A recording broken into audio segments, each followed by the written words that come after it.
Hello everyone, this is Aprajita from evidyarthi.in and let's continue the topics from your chapter number 5 industries from your book geography. तो चलिए topics पे आते हैं. सबसे पहले topic है हमारा industrial system and factor affecting location.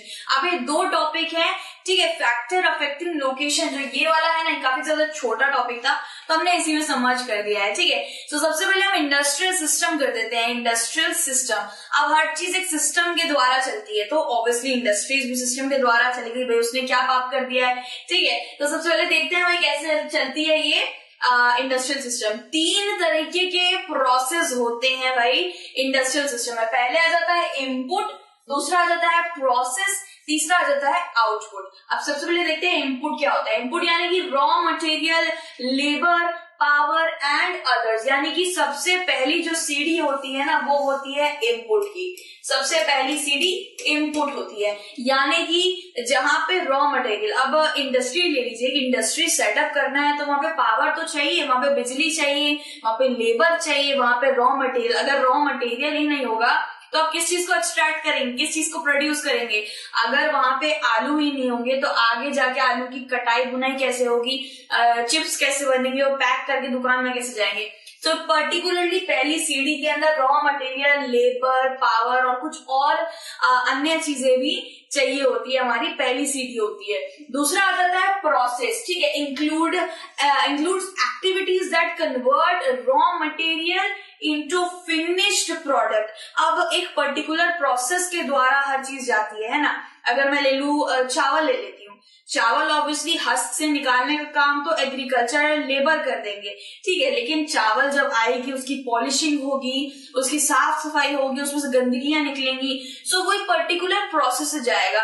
यानी कि चावल का आटा भी बनेगा अगर तो वो ग्राइंडिंग के प्रोसेस से जाएगा, ठीक है. अगर समझ लीजिए आटा आएगा, आटा तो ऑब्वियसली भाई वीट हो गया, तो वीट आएगा, वीट की सफाई होगी, उसकी हस्क वस्क निकलेगा, सब कुछ चीजें, ये सब इंडस्ट्री में होगा, राइट. सो जब वो पिसने के प्रोसेस से जाएगा तो उसे ग्राइंडिंग कह देंगे, ठीक है. कॉटन आएगा, कॉटन के कपड़े बनने के लिए जब वो dye and tie and painting होगा तो उसको पेंटिंग, वीविंग, डाइंग ऐसे प्रोसेस का नाम दे दिया जाएगा. सो एवरी रॉ मटेरियल एक पर्टिकुलर प्रोसेस से जा रहा है, ठीक है. सो प्रोसेस आ गया हमारा भाई. दूसरी सीढ़ी आ जाती है प्रोसेस. फिर क्या आ जाता है, फिर आ जाता है भाई, आप ये थोड़ा सा देख लीजिए भाई इनपुट एंड प्रोसेस होता क्या है. ये आ गया इनपुट, यानी कि हमें सबसे पहले रॉ मटेरियल चाहिए, लेबर चाहिए. भाई कितनी भी बड़ी से बड़ी मशीन आ जाए उधर काम करने के लिए तो भाई लेबर की जरूरत पड़ती है. उसको ऑपरेट करने के लिए एक इंसान की जरूरत पड़ ही जाती है. सो बेसिकली लेबर चाहिए, रॉ मटेरियल चाहिए. हमारी पहली सीढ़ी हो जाती है यानी कि इनपुट. फिर आ जाता है प्रोसेस. प्रोसेस देखिए यहाँ पे अलग अलग तरीके की, ये आप देख लीजिए यहाँ पे बुनाई अलग अलग तरीके से वीविंग पैटर्न चल रहा है तो ये प्रोसेस हो गया. वीविंग एक तरीके का प्रोसेस हो जाता है, राइट. तो प्रोसेस हो जाता है ये. फिर हम आउटपुट की बात करते हैं. आउटपुट भाई सबसे साधारण चीज है. The process where finished product is ready to earn the money from it. अब भाई फिनिश्ड प्रोडक्ट है तो ये वीविंग. ये पहली बात तो रॉ मटेरियल. कॉटन ले लीजिए, समझ लीजिए कॉटन की शर्ट है. कॉटन कहाँ से आया, कॉटन के खेतों से आया, ब्लैक सॉइल से कॉटन आ रहा है, रॉ मटेरियल है. उसके बाद वो पर्टिकुलर प्रोसेस से गुजरा, वीविंग, टाइंग, डाइंग, पेंटिंग, उससे गुजरा, वो प्रोसेस से गुजरा और फिर आउटपुट में आया. यानी कि एक पर्टिकुलर बड़ी सी शर्ट बन गई जो अब पहनने के लिए बिल्कुल रेडी है और पैसे उससे ऑब्टेन करने के लिए रेडी है. अब आप पैसे देकर हम उसे खरीद सकते हैं. सो जो लास्ट जो इसका प्रोसेस आता है वो है आउटपुट. एक ऐसा प्रोसेस जहां पे आपको बिल्कुल रेडी वो आपका मटेरियल मिल जाता है, वो पैसे कमाने के लिए रेडी हो जाता है, ठीक है.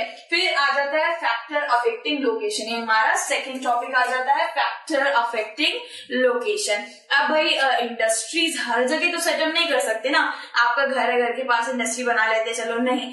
इंडस्ट्री को सेटअप करने के लिए कुछ जरूरतमंद चीजें भी चाहिए होती है. तो जरा देखते हैं वो क्या क्या होती है.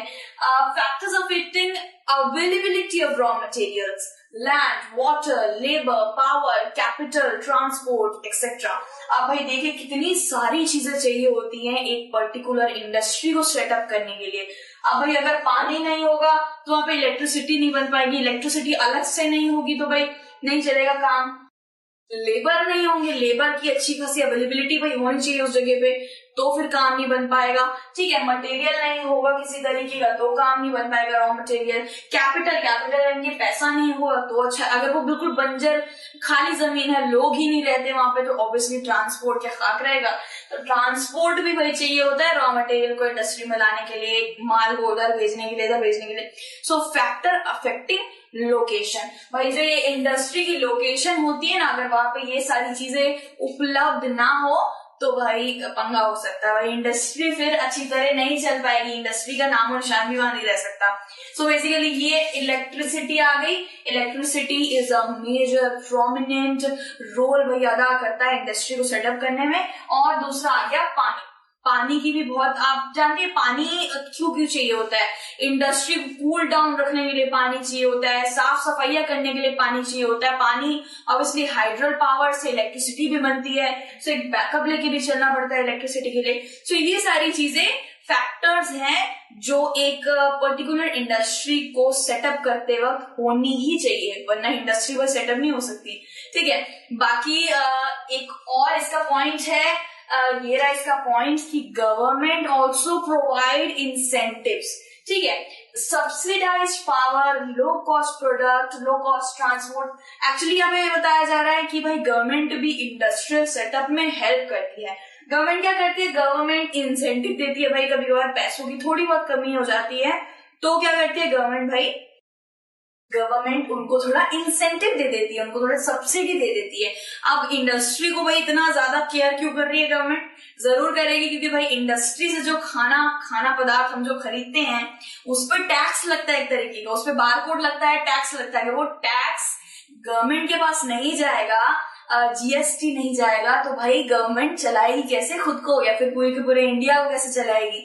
सो बेसिकली इंडस्ट्रीज को थोड़ा बहुत हेल्प गवर्नमेंट करना मजबूर नहीं होती है, एक्चुअली करना ही चाहिए। ऑब्वियसली इतना सारा सामान, इतना सारा माल बनाते हैं वो लोग। ठीक है, so subsidise power, low cost transport में लो कॉस्ट देते हैं, यानी कि कोई गवर्नमेंटल बस हो गई, कुछ भी हो गया जिसमें ट्रांसपोर्टेशन करनी है, ट्रक हो गया, तो उसके अंदर वो इंडस्ट्री से पैसे कम लेते हैं, वो लो कॉस्ट लेते हैं। साथ ही साथ industrialization leads to development of cities and towns. अब भाई अंग्रेज आते हैं, भाई अब्रॉड से लोग आते हैं इतने हमारे शहर को देखने के लिए, तराशने के लिए, तो भाई इतनी बड़ी बड़ी जो इंडस्ट्रीज हैं ये देख के वो लोग थोड़ा सा लाइक चौकन्ने से हो जाएंगे, वाह यार इंडिया तो डेवलप हो रहा है।